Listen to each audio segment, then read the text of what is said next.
I watched my husband die a little more each day, and no one could save him. That's how it started, not with a bang, but with a slow unraveling, like watching a house burn down, one ember at a time, while you're stuck behind glass. I was sitting outside Willow Ridge General Hospital, elbows on my knees, hands clenched so hard my nails left marks. It was spring. The air smelled like fresh grass and dogwoods. But none of that mattered, because inside those walls, the love of my life was running out of time. Daniel Quinn, my husband, my anchor, my everything, and he was dying. The diagnosis came like a sucker punch. Severe aplastic anemia. His body had turned against him, his bone marrow shutting down like lights going out in a house we couldn't afford to lose. The only thing that could save him, a stem cell transplant. The problem? He had no family, no siblings, no parents, no cousins to call. Daniel had grown up in the system, abandoned as a baby, bounced through foster homes like a ghost no one wanted to keep. I was a nurse. I'd held strangers' hands as they slipped away. I'd seen miracles and heartbreak walk side by side, but nothing prepared me for the moment the doctors pulled me aside and said, "Rachel, we're almost out of time." I nodded, silent, frozen. I didn't cry, not yet. Because part of me still believed that if I stayed strong, I could stop this train from derailing. But I was wrong. No matter how many registries we signed up for, no matter how many calls I made or donor drives, we joined. Nothing came through. Every day, Daniel grew weaker, pale, fragile, slipping. And then, just when I thought I'd hit bottom, I heard something. Something I was never meant to hear. I had stepped outside the ICU to catch my breath. The waiting room felt like a tomb, and I needed air. Even if it was just the stale courtyard breeze between hospital buildings. I paced. I prayed. And then I overheard two orderlies on their smoke break. "You seen the guy in room 415? Daniel? Looks just like that dude out in Millstone. Like, creepy, similar. Could be his twin." I froze. Millstone. A quiet mountain town, 2 hours from here. Small enough to fit in a diner booth. I'd only been there once, years ago. But the name hit me like a spark to dry kindling. Could it be? Could someone out there actually be related to Daniel? Was this the miracle I'd been begging for? Or just another cruel twist? Either way, I had to know. That night I sat by Daniel's hospital bed, watching his chest rise and fall beneath the hum of machines. He was asleep, or pretending to be. His fingers twitched. Like even in dreams he was fighting to hold on. I whispered, "I'll fix this." I swear, the next morning I filed for emergency leave, packed a bag, and headed straight to Millstone, armed with nothing but a photo of my husband. And the tiniest sliver of hope I'd felt in months. I didn't tell Daniel where I was going. I couldn't bear to look him in the eyes and say, "I'm chasing a stranger who might share your blood." Because if it didn't work, if I came back with nothing, that would break him faster than the disease ever could. The drive out to Millstone felt like something out of a movie. 2-lane roads winding through hills. Mist curling over fields like ghosts. I gripped the wheel so hard my knuckles went white. Over and over I whispered, "Please let this be real." I reached the center of town by midday. Main Street was a single strip of antique shops, diners, and a feed store. Everything about it was quiet, peaceful. I stepped into a general store, creaky floors, dusty ceiling fan. Behind the counter stood a man in a flannel shirt, looking up from a crossword. I walked up, heart pounding like a drum. "Hi, I'm looking for someone. I don't know his name, but people say he looks like this." I showed him the photo. Daniel on our back porch, laughing in the sun, holding a coffee mug, wearing the world's ugliest flannel. The man stared at it. And then, his eyebrows lifted. "You're probably talking about Caleb Rourke?" My heart stopped. Lives out by County Road 6, just past the cornfields. I could barely breathe. "Can you show me?" He scribbled directions on a paper bag and handed it over. He doesn't get many visitors. Might not open the door right away. That made two of us. As I walked out, I realized something. This could be the moment that saves Daniel's life. Or it could be the moment I shatter what little hope we have left. And I was 2 turns away from finding out. County Road 6 wasn't on any GPS. It was the kind of road you found by instinct. Cracked pavement winding through fields of rusted tractors and long-forgotten barns. I followed the handwritten directions from the store clerk, my heart racing louder than the engine. The sky was overcast now. Thick clouds pressing low. A soft drizzle began to fall. Not enough to soak through, but just enough to blur the world outside my windshield. And then I saw it. A faded green mailbox, letters peeling off. Rourke. My breath caught. I turned into the driveway, tires crunching over gravel. The house was weathered. 2 stories, a sagging porch, a rusted swing creaking in the breeze. Tools were scattered near the garage, and a dog barked somewhere far off. Its voice echoing like a warning. I sat there in the car for a long minute, gripping the steering wheel like it was the only thing keeping me grounded. What if this is nothing? What if I knock, and it's just some guy who looks like Daniel, and sends me away with pity in his eyes? But then I thought about my husband, hooked up to IVs, skin pale, lips cracked from dehydration, and I got out of the car. The porch steps moaned under my weight. I knocked once, soft, then again, louder. A moment passed, then the door opened. He stood there, framed in the doorway, like something out of a dream I'd been too afraid to have. Taller than Daniel, broader shoulders, a face marked by sun and time. But the eyes, God, the eyes, they were the same. I forgot how to breathe. He blinked at me, cautious, almost guarded.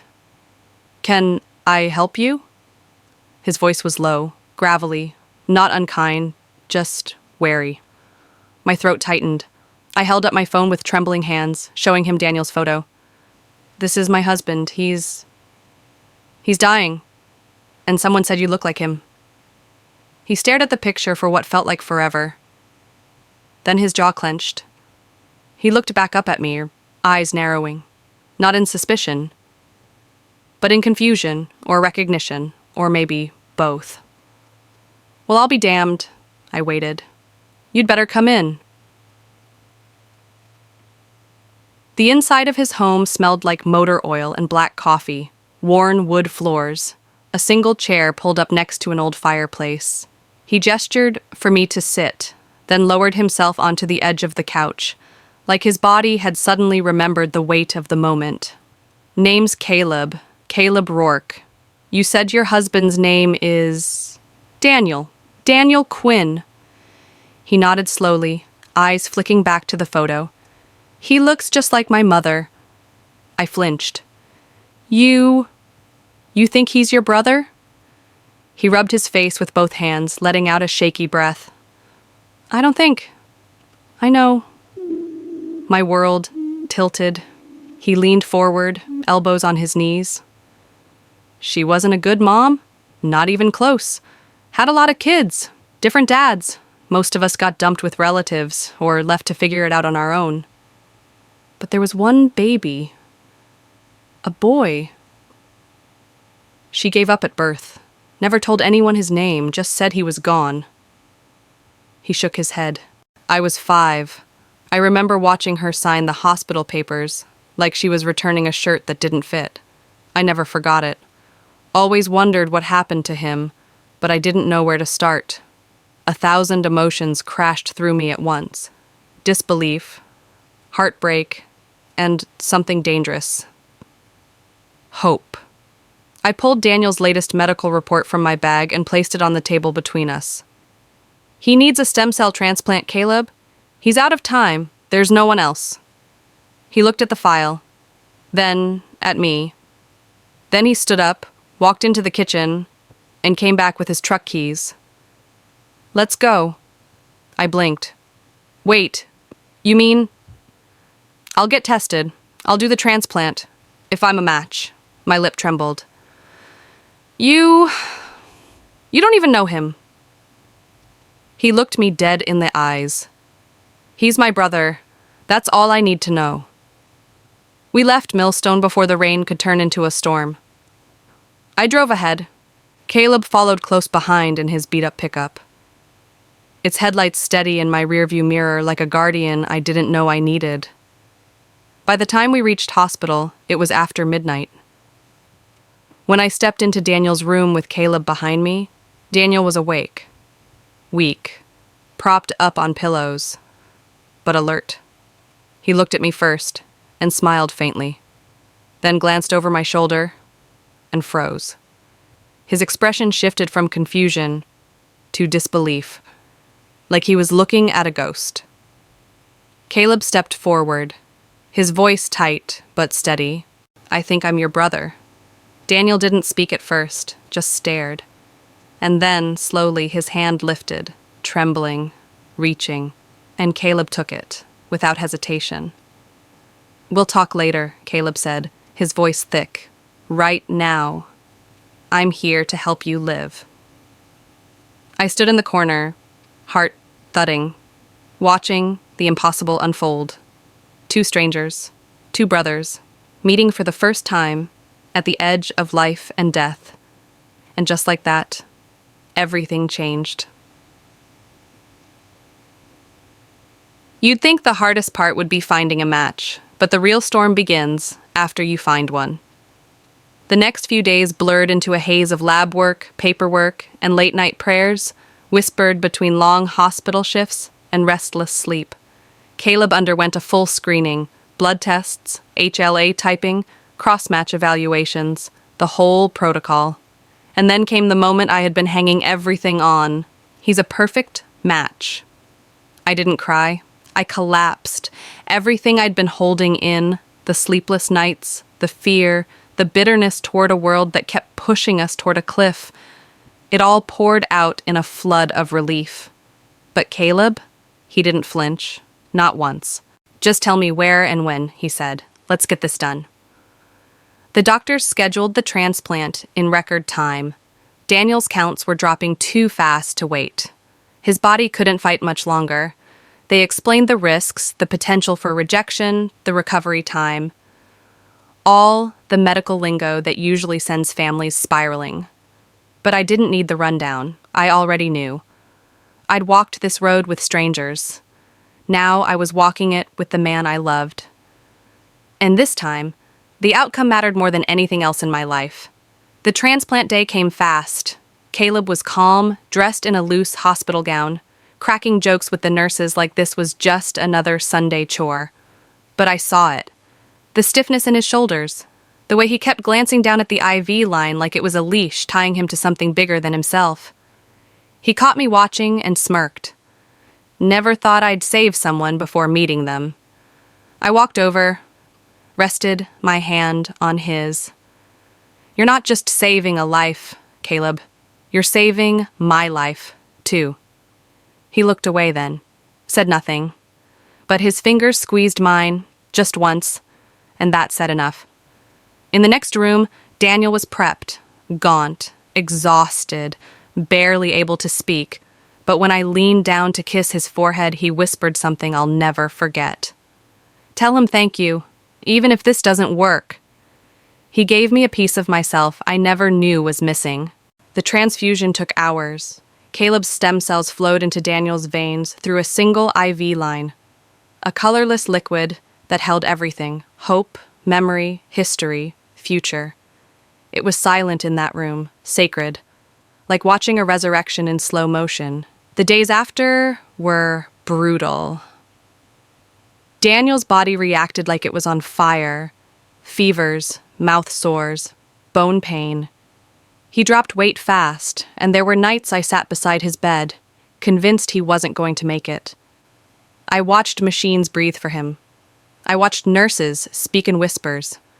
I watched doctors avoid my eyes, but I never left. And Caleb? He stayed too.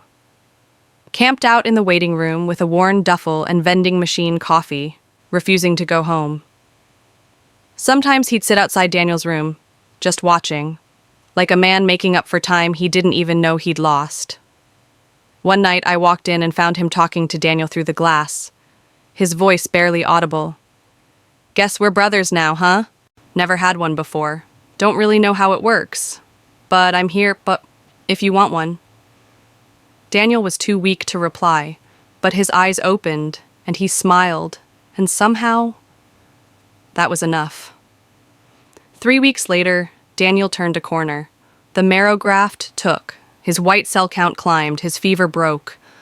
I remember the moment the doctor told us, "He's going to make it." I didn't hear the rest. I just dropped into the chair and sobbed like I hadn't in months. When I ran into the hallway to find Caleb, he was asleep in that same chair, arms crossed over his chest. I shook him awake. "He's okay. It worked." Caleb stared at me for a second, like he wasn't sure if I was real.